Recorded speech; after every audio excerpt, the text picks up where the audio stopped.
Thanks to Rocket Money, the sponsor of today's video. Rocket Money is like your super efficient, judgeless buddy that comes over to do your financial homework for you. How many times have you signed up for a new service that has a fee thinking you'll get around to canceling it before it hurts your bank account? How many times have you put off looking at your bank account because you just don't want to know about your redundant spending?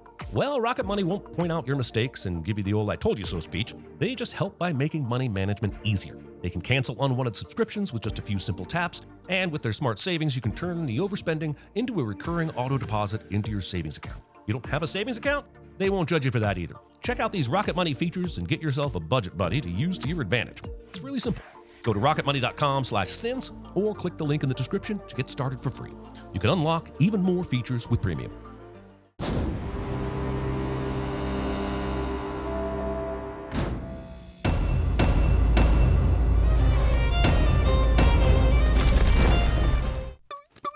This motherfucker, chasing your nut in circles, which is an accurate way to describe my college dating years. A prehistoric rat would never survive in the vacuum of space. Let it be known that Scrat can survive everything except a tiny paddle in the water over to the adjacent ice chunk only a fart's whiff away. Where is she?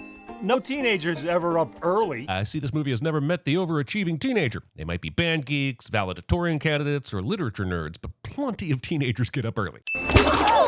You two were supposed to be responsible uncles. And who were you supposed to be, Ray Romano, father character? Her guidance counselor? It's a gateway hangout. First it's the falls, then she's piercing her trunk. You just stepped all over your analogy. Marijuana is called a gateway drug because it supposedly leads people to take other harder drugs afterwards. This is false and a total myth, but the phrase is what we're talking about here. So if the falls is a gateway hangout, then it is a hangout that will likely lead to the use of much more dangerous hangouts. But here, what you really mean is that them hanging out there will cause them to do other behaviors you don't like. She's not gonna be your little girl forever. I know. That's what worries me. Is this the whole joke of this movie? Parents of teenagers, but they're woolly mammoths? Because that's a premise so thin even SNL would reject it before it got to dress rehearsal.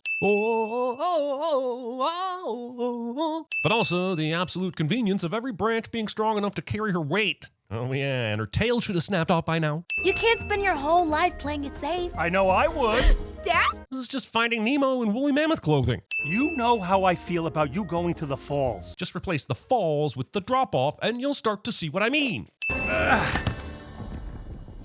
Oh no! Diego is learning about the time Dennis Leary published a book calling autistic kids morons, and it has shocked him into momentary stillness. You don't scare me, Mother Nature. There's nothing you can throw at me that I can't handle. See, it's supposed to be funny because he's immediately smashed by a toboggan of horrible sloths. But Mother Nature wasn't involved in that little shenanigan. Plot convenience was.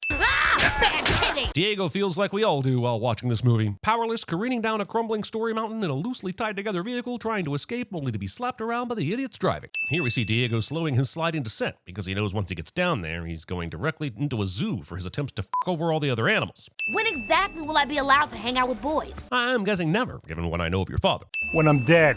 Plus 3 days. Just to make sure I'm dead. Nobody in this franchise dies, so a Jesus-style 3-day surprise isn't that interesting. That was fun. Now, who should I eat first? I refuse to believe anyone would want to eat the creature that smells so disgusting they've adjusted its hue to baby puke green and given it a halo of flies. Mom! Dad! I shouldn't be surprised that Diego just happened to be smacked by the toboggan that happened to have Sid's parents, who happened to go down the mountain on a path that happened to lead directly to the camp that contained the characters we needed to connect. But I am. I'll bury you all and dance on your grave. So frail. It really does feel like they fired all the writers and just started taking ideas from elementary school students, teaching the children how to murder things. Movie said, give the toothless nutcase an apple to gum on. It makes the creators of these films look even more like assholes. They left. They only wanted to find you so you could take care of Granny. So far, this mammoth guy seems to know all the plot details, and that is suspicious. What kind of sick family would ditch their whole granny on someone? The American approach to assisted living. Okay, doesn't even begin to cover it. Oh, Louis, you're the greatest friend ever. That's me. Interspecies friend zoning. It's that weirdo who chills with possums. That's speciesist. How could you embarrass me in front of my friends? Oh, Peaches, none of those mammoths were your friends. I wish you weren't my father. This is an after-school special is what this shit is. It's the very most basic, watered-down version of storytelling in existence. As the continents drift apart right this second, I'd like to remind you that it is because Scrat chased an acorn while on top of the Earth's core. But also, how convenient for the movie that its main characters were collectively straddling one of the few continental boundaries Scrat drew, separating them and giving us an inciting incident. Praise be to the plot-propelling dickhead Scrat. A saber-toothed tiger somehow entirely stops the forward momentum of a woolly f***ing mammoth with a gentle side tap. Go to the land bridge! You'll be safe on the other side! Manny somehow knows that the land bridge will be safe, but didn't know that stepping on the f***ing crack a minute ago wasn't safe, so don't trust him. His death will benefit everyone from his horrible advice. This movie takes the biblical account of creation approach to speeding up the continental drift events. Stay alive! What the f*** else were they gonna do, you dumbass? I will find you! Oh, you were doing a Last of the Mohicans thing. Why? He'll come back for us. That's a promise. Unkeepable promises that end up being true.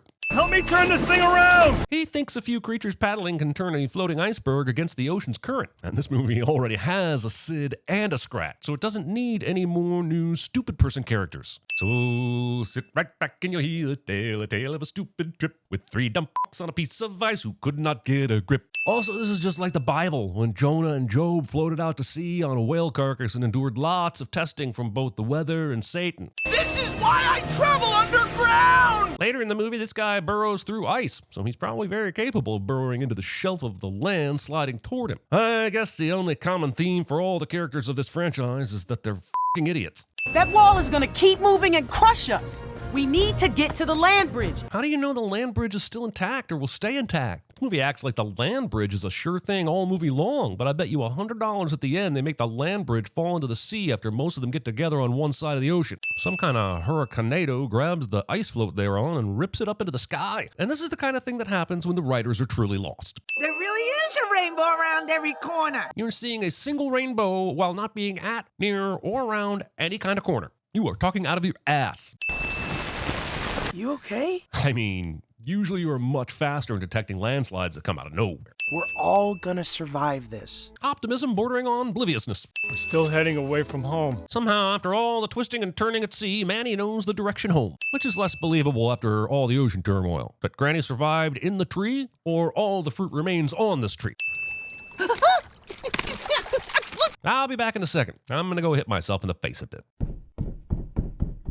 If the water is so deep he's decompressing, then he would never been able to see the acorn from the surface. Whoever ate this acorn and left the partial shell on the ocean floor at crushed depth also left a treasure map to an acorn hoard, because that makes sense. Sometimes this movie wants to have heartfelt Pixar-type moments, but then in other moments it just wants to be SpongeBob. How big is this ocean? How long is this movie? Oh, it's a frozen tree ice boat. Also, how did the pirate creatures get all the harpoon skulls and scouting patterns set up after the continental shift? That's rapid assembly and mobilization. Wow. Finally, Diego is going to get laid. Can we end the series now, please? Yes, there is. Don't you remember, Captain? You can sail to Switchback Cove and catch the current back from there. I really hate when the only reason the heroes end up okay is because the bad guy has someone on his staff that is so stupid he just blurts out information the bad guy would prefer the heroes not have. I feel like this movie is saying that these pirates got together after the continental shift, and that is some of the worst bullshit I've ever heard. Expecting me to believe a mammoth couldn't break free of these vine things. Where's my booty? I can't see it. Butt comedy. What this movie did not need was a song. If they are traveling through waters filled with ice, as they already sang about previously, then where the f*** did they get all this citrus from? And how often do they make citrus runs? You're a funny guy. He is not.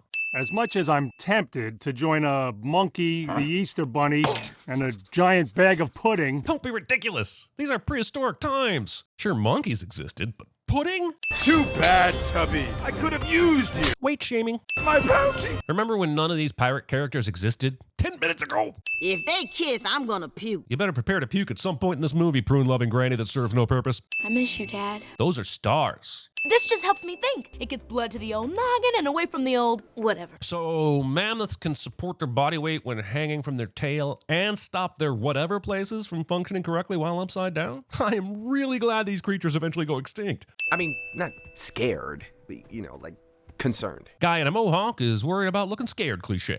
Do you want to walk with me tomorrow? Try and get our minds off all this stuff? You can talk about sports or Seinfeld or whatever you like, but it will not take your minds off where you were walking or why. You might want to lose the mohawk. Louis? Yeah, sure. Not a problem. She abandons her best friend instantly once the hot guy suggests it. The idea that this branch could hold the weight of an entire woolly mammoth is absurd. They think we're screw-ups, and we can't do anything right. I am sending this trope of the insane grandparent having a sudden moment of clarity to impart important wisdom. It's nearing its own cliche status. Food! Oh, I miss you so much. There was a fruit tree on their ice island, but maybe that ran out early? This is the strangest remake of the Simba Nala scene I have ever seen. Let go of me! Where do you think you're going? I'm immediately uncomfortable here. Use different language and don't discuss things while you have her pinned. Let's go from there. It's okay. We're not gonna hurt you. Oh, sure, he says this and the chipmunks come running. I say it outside a single apartment door every night for a month and somehow I'm scary. Sid does a stupid f***ing dance, and the movie has time for this because the movie's script is 2 pages long and basically says Scrat f***s up, heroes get separated, continents, pirates, reconciliation. I don't need anything from you. Fine. Die of thirst. That'll really show me. Are these two bickering love interests because of shared feelings or just because they're both saber-toothed tigers? Also, this movie started out a Finding Nemo ripoff, then it veered into a weird Noah Jonah thing, and now it's doing a War of the Roses because this movie has no idea what it wants to be except that it wants to appeal to everyone. Excuse me, I am not soft, okay? I happen to be a remorseless assassin. Sigh, this movie is now the saber-toothed Harry Met Sally. I made you another coral necklace. He keeps losing them. This would be 1,000% funnier if we had a single short scene earlier of the sloth making a shell necklace for Diego and Diego pretending to accept it but then throwing it into the ocean. This chipmunk leader's face is painted half blue in what can only be a William Wallace reference. But I wonder if this brave blue-faced chipper leader knows how that analogy ends. You take the saber down or you die trying. This is a lot like me sending my queen out early onto a chessboard. It reeks of ignorance and desperation rolled into one. Grab your weapons, mates! Who could have guessed that the 4th Ice Age movie would turn into a kind of Waterworld Braveheart Mad Max homage where a bunch of new characters fight and take up a lot of screen time? Sid, no! It's a lotus berry. It'll paralyze you. Oh, please. I know my berries. Maybe this movie didn't even have any writers in the writer's room. Maybe it just had monkeys. And typewriters? As the chipmunk spear army races downhill to face the pirates from that ice ship thing from way back earlier, I have to ask, why didn't this film have a continuity girl? Or at least a coherence checker? We've traveled across 3 genres to get to this current showdown, and the film currently has f*** all to do with the mammoth letting go of his teenage daughter that opened the whole thing. It's been a diversion! I'd argue the entire film has been a diversion from the reality of good filmmaking. Wait, the narwhals are on the bad guy's payroll? Why? Come with us. Come with me. You have given her no good reason to do so. So long, banana breath. Thanks for the ship. Captain Gut just called his narwhal buddies to ski him along. Why not hop on them again and go get your ship? Why is this f***ing animal so goddamn strong? This movie veers wildly to and fro with regard to how strong these animals should or shouldn't be. How the hell did he know it would be ship-shaped and would settle in the water with the flat part he wanted facing up actually facing up? He whistles and the narwhals come and push the ship, but he didn't tell them where he wanted to go. And if he wants to change directions, how does he communicate that? And now the loyalty of my crew. I'm really sorry. I am.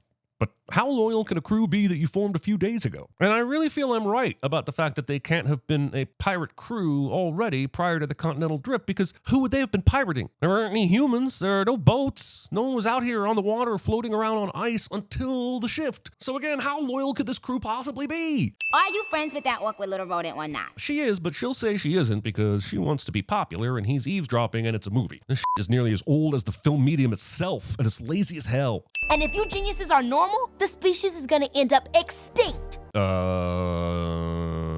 Who's gonna tell her? Why did the pirates build masts and lines on their ship but not make any sails? Without sails, you don't really need the masts and Captain Crazy and his floating petting zoo are history. Actually, they got a new boat so fast after you left, I'm shocked you didn't see it happen. The wrinklier the resin, the the sweeter the fruit. He's talking about the old granny sloth, and honestly, his meaning is less subtle than Harry's in watermelon sugar. Manny pulls the vines to make the iceberg steer away from danger, and I feel like now would be a good time to show everyone this particular part of a ship's diagram. Scrat goes by on an ice ball, and the last time we saw him, he was eaten by a shark, and we haven't gone back to him. So the movie thought that seeing Scrat get hypnotized by the monster sirens would be more entertaining than showing us how Scrat got out of a shark's belly. And the movie was wrong. He can run on top of the water now? How would a whale tenderly pluck tiny bits of fruit from the surface of the ocean without being seen from below? All these cliffs and rocks fall into the water and don't cause a huge wave. We've got the catch du jour. Wait, how the f did he know which two mammoths were Manny's family members? It would actually be hilarious if he grabbed the first two mammoths he found and they were not Manny's relatives, but this movie is not that clever. All right, let them go. Why do good guys always believe the bad guys will keep their word? The heroes are going to win for the stupidest f***ing reason possible. Not teamwork, not trust, not family, but a tiny doofus wielding a too large knife and mishandling it. A single warthog-looking thing will now knock an entire-ass mammoth off of this ice boat, and the movie deserves a reckoning for its ever-changing weight mass of the mammoths, and that reckoning is this sin. Precious! Set your flippers 45 degrees north. Precious is a whale, and no matter how smart, she does not know latitude and longitude, or anything at all about human ocean navigation. No, it's too dangerous! Not if you're half possum. Now we're back to the Finding Nemo ripoff storyline, and honestly, I'm exhausted. My daughter's all grown up. That means she's gonna drink beer and vote and have sex, if she hasn't already done two of those things. And she's probably already done those things. There's no way any kind of primate this size holds their own against a woolly mammoth, and I'm so tired of this f***ing annoying, lazy, stupid movie. Still want me on your scurvy crew? You bet. Welcome to our herd. Now kiss! Where do we go now? Where do we go from here? Hey, okay if we hang with you guys? This movie did not need the bullies end up respecting the hero's daughter so much they want to be friends with her trope. It's dumb. Most bullies who stop bullying do so because of legal issues or graduation issues, not because they suddenly come to respect the person they were ceaselessly mocking. Now we're back to Scrat, and his nut is broken again. We saw him put the broken nut on his head like a helmet right before he was eaten by a shark, and then we saw him with a map etched on a half nut that he was following for nut treasure. Now we have another Scrat scene with a partial nutshell. And did you stick previously filmed Scrat segments into this fourth movie? Behold, Scratlantis. I don't even care if this is a dream or reality. I hate it regardless. rise above this base desire. Be more than a rodent. F*** you, movie!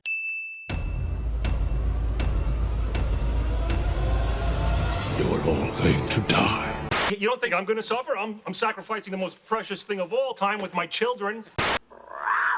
That's beyond our borders. You must never go there. I learned it by watching you. You call this a storm? Louis! You have to jump! I can see your vagina from here! Any questions? Do you know the human head weighs 8 pounds? Hey!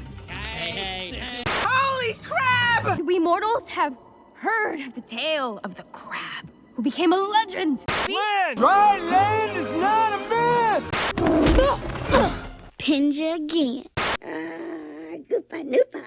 Began with two sisters. One born with magical powers, one born powerless. Their love of snowmen, infinite. They may take our lives, but they'll never take our freedom! I told you your father would never give up on us. Never give up, never surrender.